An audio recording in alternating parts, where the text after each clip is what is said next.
مرة أبونا تدرس يعقوب بيحكي لنا حكاية لما راح أمريكا. كان في راجل يعني راجل متقدم في الأيام، معرفش كام سنة، لكن كان مواظب إنه إيه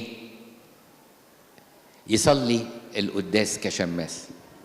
وبعدين إيه اللي حصل؟ اللي حصل إن هو في وقت من الأوقات جاله بقى بعد عنكم حاجة في ظهره وحاجة في كتفه، ما بقاش قادر يجي وبتاع، وكان زعلان قوي وصعبان عليه من ربنا. يعني بعد الخدمة بقى دي كلها والعمر ده كله قدام مذبحك يجي في الآخر أبقى كوم كده. فأبونا راح افتقده، فقال له أنت مالك يا عم فلان زعلان؟ قال له شكاوي شكاوي شكاوي. قال له الحقيقة أنا بحسدك.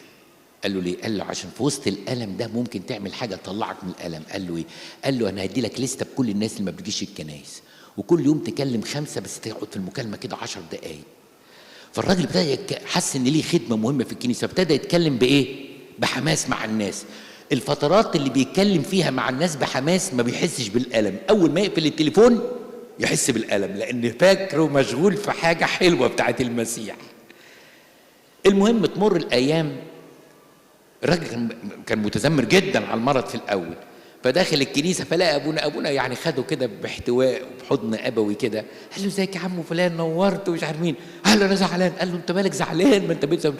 قال له ما أنا زعلان عشان بقيت زي الفل، زعلان عشان بقيت زي الفل، وانا تعبان كنت بناديه، وانا تعبان كنت بفتقد بالتليفون، وانا تعبان ما كنتش بفكر الا فيه. اهو دلوقتي بقى رجعت صحتي بقى وبفكر في الشوبينج وبفكر هنروح هنا ولا هنعمل هنا ولا نعمل ايه بقى. طب انا اعمل ايه دلوقتي؟ هو بيقولها بضحك. يعني في ناس عرفت تشكر ربنا في ألم المرض، وفي ناس بتتذمر.